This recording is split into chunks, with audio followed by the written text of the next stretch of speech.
सबको नमस्ते। युद्ध के मैदान में जब दोनों तरफ, एक तरफ पांडवों की सेना खड़ी है तो दूसरी तरफ कौरवों की सेना खड़ी है, और कौरवों की सेना इस रूप में तैयार खड़ी है कि बिल्कुल बहुत भयंकर भयंकर घोष हो रहे हैं, बहुत तेज़ तेज़ आवाज़ आ रही है, सभी अपने अस्त्र शस्त्र ताने हुए खड़े हैं। उस समय अर्जुन योगेश्वर श्री कृष्ण से कहते हैं कि एक बार आप मेरे रथ को ऐसी जगह पर लेकर के चलें जहाँ से मुझे कौरवों की सेना दिखाई दे अच्छे से, कि मैं ये देख पाऊँ कि जिनके साथ मैं युद्ध करने वाला हूँ उन महारथियों में कौन कौन खड़े हैं। सामने भीष्म पितामह, आचार्य द्रोणाचार्य और जितने भी कृपाचार्य, उनके सभी पुत्र सुपौत्र, सभी उनके रिश्तेदार स्वजन संबंधी सब खड़े सामने। उनको देख करके अर्जुन का सिर चकरा जाता है और उसके मन में ये विचार आता है कि मैं युद्ध करने के लिए जा रहा हूँ और जिनको मैं मारने के लिए जा रहा हूँ वो मेरे अपने हैं। कहाँ पितामह, कहाँ आचार्यगण, कहीं कृपाचार्य, कहीं मेरे पुत्र, कहीं सुपौत्र, सब मेरे सामने खड़े हैं। इनको मैं मारूंगा। तो एकदम उनको देखते ही अर्जुन के शरीर पर पसीना आ जाता है, उनके अंग जो शिथिल हो जाते हैं, पूरा शरीर कांपने लग जाता है, खड़ा नहीं हुआ जा रहा, धनुष हाथ से छूट रहा है और ऐसा माहौल, ऐसा वातावरण हो गया है कि युद्ध करने के लिए एक पल के लिए भी तैयार नहीं होते, बैठ जाते हैं निढाल होकर के, और चित्त जो है उनका अस्थिर हो जाता है, मन बिल्कुल अशांत हो जाता है। तो ऐसी स्थिति में वो अपने उस क्षत्रिय धर्म को छोड़ करके और बहुत सारी ऐसे इधर उधर की बातें करने लगे कि युद्ध करके क्या होगा, इनको मार करके मैं क्या पाऊंगा, ऐसे राज्य का मैं क्या करूंगा, इससे अच्छा तो मैं भीख मांग करके खा लूं। बहुत सारी बातें की। तो एक तरह से जो क्षत्रिय धर्म था उसका पालन न करते हुए वो पलायन कर गए थे।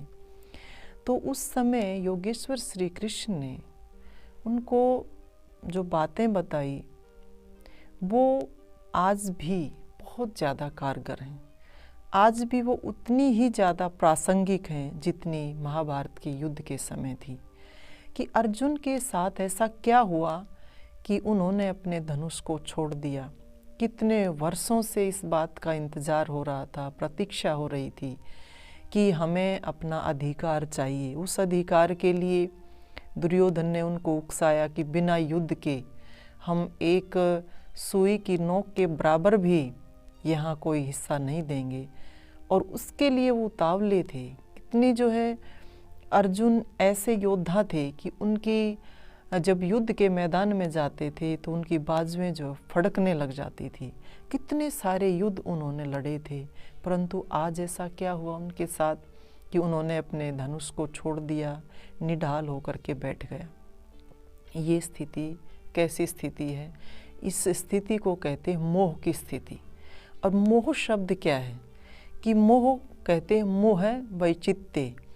मोह वैचित्य का मतलब होता है कि मन की वह अवस्था जब व्यक्ति अपने विवेक से काम नहीं लेता, उसका चित्त जो है वो अशांत हो जाता है और एक तरह से जो उसकी एक ड्यूटी है, कर्तव्य है, उससे वो भागने की कोशिश करता है। और भागता क्यों है? आप देखिए कि उसके अपने सामने खड़े हैं कि युद्ध बहुत किए, लेकिन आज ये उसको लग रहा है कि आज अपनों को मारना पड़ेगा, अपनों पर ही जो है धनुष बाण चलाना पड़ेगा, इनको ही मार करके मैं क्या पाऊंगा। ऐसी स्थिति कितनी बार जो है हमारे सामने आती है कि हम दो राहे पर खड़े हो जाते हैं आकर के, कि एक तरफ अपने हैं, एक तरफ कर्तव्य है, एक तरफ ईमानदारी है तो दूसरी तरफ जो है वो व्यवहार कुशलता, आज इसको व्यवहार कुशलता हम कह रहे हैं, सिद्धांत के विरुद्ध जब खड़े हो जाते हैं तो कहते हैं ये व्यवहार कुशलता, कोई बात नहीं, क्या फ़र्क पड़ता है, कुछ ऊपर नीचे हो जाता है, अपने ही तो हैं। तो आज ये स्थिति देखने को मिलती है कि अगर हम अपने कर्तव्य से हटते हैं और ये लगता है कि अब जो ऐसी चुनौती हमारे सामने है जो सत्य असत्य की है, ईमानदारी बेईमानी की है, जहाँ हमारे धर्म और अधर्म की बात आती है, तो व्यक्ति की जो आत्मा है वो बहुत कमज़ोर हो जाती है। ऐसी स्थिति में, ऐसी विकट परिस्थिति में आत्मा कमज़ोर हो जाती है और फिर वो कायरता की भाषा जो है वो बोलने लग जाते हैं कि भाई ऐसा हो जाए, ऐसे हो जाए। तो जैसे अर्जुन बातें करने लग गया था इधर उधर की। तो ऐसी स्थिति कब पैदा हो जाती है? जब अपनों के साथ हमारा ये युद्ध होता है, अपनों के साथ धर्म युद्ध होता है कि कितने लोग ऐसे हैं जो ये पता है कि इनका कसूर इतना है, दोषी हैं, अपराधी हैं, लेकिन फिर भी हम उनको बचाने का प्रयास करते हैं। आज यही तो हो रहा है समाज में। कितने बड़े बड़े अधिकारीगण हैं, नेतागण हैं और जो पैसे वाले लोग हैं, कितने ऐसे लोग होंगे जिनके घर में उनके बच्चे जो है बहुत बड़े बड़े अपराध कर जाते हैं, परंतु किसको सज़ा मिलती है? सभी पैसों के बल पर, सिफारिश के बल पर। कोई ये नहीं सोचता कि हाँ इसको न्याय मिले, उचित न्याय मिले। इस बात को भूल जाते हैं और केवल सामने एक ही बात रहती है कि नहीं, किसी भी तरह से येन केन प्रकारेण इसको बचाना है, चाहे कुछ भी हो जाए। तो अर्जुन की स्थिति इसी प्रकार की हो गई थी कि इधर उधर की बातें वो करने लगे थे।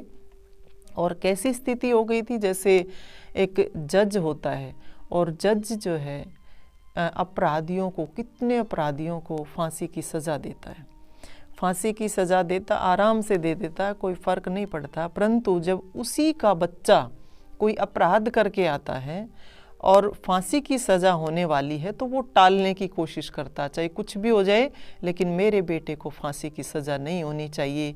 क्यों फांसी की सज़ा इसकी करवा दी? अगर फांसी की सज़ा इसको हो गई तो ये तो बिल्कुल अमानवीय व्यवहार होगा, ये होगा। तो प्रज्ञावाद जो है उसका जग जाता है, बहुत जो है ज्ञान फूटता है उसके अंदर से। क्यों? इधर उधर की बातें वो करने लग जाता है। तो ऐसी स्थिति हमारे सामने बहुत बार आती है जब ये देखने को होता है कि एक तरफ सांसारिकता की मोह में फंसे हुए लोग, सांसारिक लोग, और दूसरी तरफ जो है हमारा कर्तव्य, हमारी ईमानदारी, हमारा धर्म जो अध्यात्म की तरफ हमें लेकर के जाती है। दोनों में अंतर द्वंद्व होता है, खूब होता है, खूब जो है एक दूसरे से वो चीज़ें टकराती हैं, परंतु जीत हमेशा सत्य की ही होती है। क्योंकि ये पता है कि जो अर्जुन है वो योद्धा हैं और योद्धा के लिए ये चीज़ शोभा नहीं देती।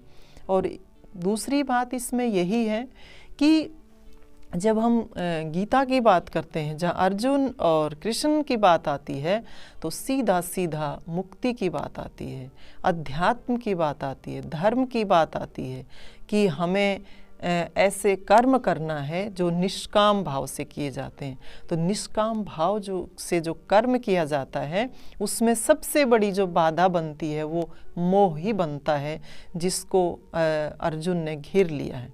तो इस मोह को तोड़ने के लिए ही योगेश्वर श्री कृष्ण ने अपना उपदेश दिया था कि कैसे मोह से उसको दूर किया जाए। हम सब की भी यही स्थिति होती है कि हम जब अपने कर्तव्य पथ पर चलते हैं तो बहुत सारी विकट परिस्थितियाँ आती हैं, कभी लाभ, कभी हानि, कभी सुख, कभी दुख, कभी अपने पराये की बात आती है।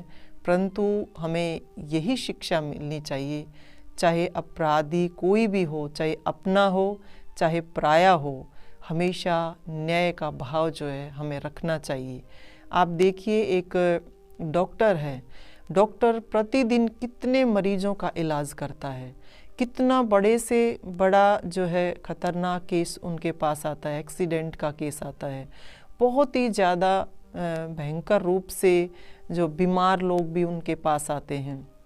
बहुत भयंकर एक्सीडेंट किसी का हो जाता है, वो भी उनके पास आते हैं।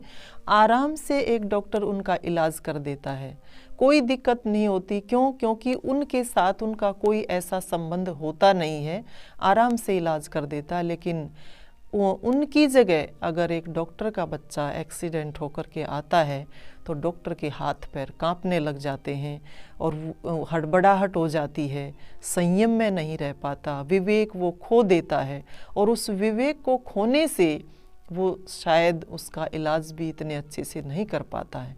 तो ये स्थिति हमारी दिन प्रतिदिन बनती रहती है, दैनिक जीवन में ऐसा होता रहता है। परंतु जीवन की सच्चाई को हमें जानना चाहिए कि सत्य क्या है, असत्य क्या है। तो जीवन का दर्शन समझने के लिए हमें योगेश्वर श्री कृष्ण का जो उपदेश है उसको अपने अंदर आत्मसात करना चाहिए, धारण करना चाहिए। केवल पाठ करने के लिए गीता के श्लोक नहीं है, उनको जानने के लिए कि जीवन में गीता का जो उपदेश है वो हमें क्या सिखाता है। अर्जुन के सामने जो ये स्थिति आई थी, इतनी विकट परिस्थिति उसके सामने खड़ी हो गई थी, ये हमारे जीवन में भी प्रतिदिन आती है। तो हमें भी किस प्रकार से अपने कर्तव्य का निर्वाह करना है, कैसे धर्म के साथ अपने जीवन को चलाना है। और आप देखिए कि कायरता के 100 दिन हम जी लेंगे, क्या फ़र्क पड़ता है, लेकिन वीरता का अगर एक दिन भी हमें मिल जाता है तो उसकी सुगंध जो है सदियों सदियों तक रहती है। तो हमें अपने इस कर्तव्य को समझते हुए हमेशा जो सत्य असत्य इसको सामने रखते हुए विवेक के साथ हर बात को लेकर के आगे बढ़ना चाहिए। इन्हीं शुभकामनाओं के साथ आप सबका धन्यवाद। सबको नमस्ते।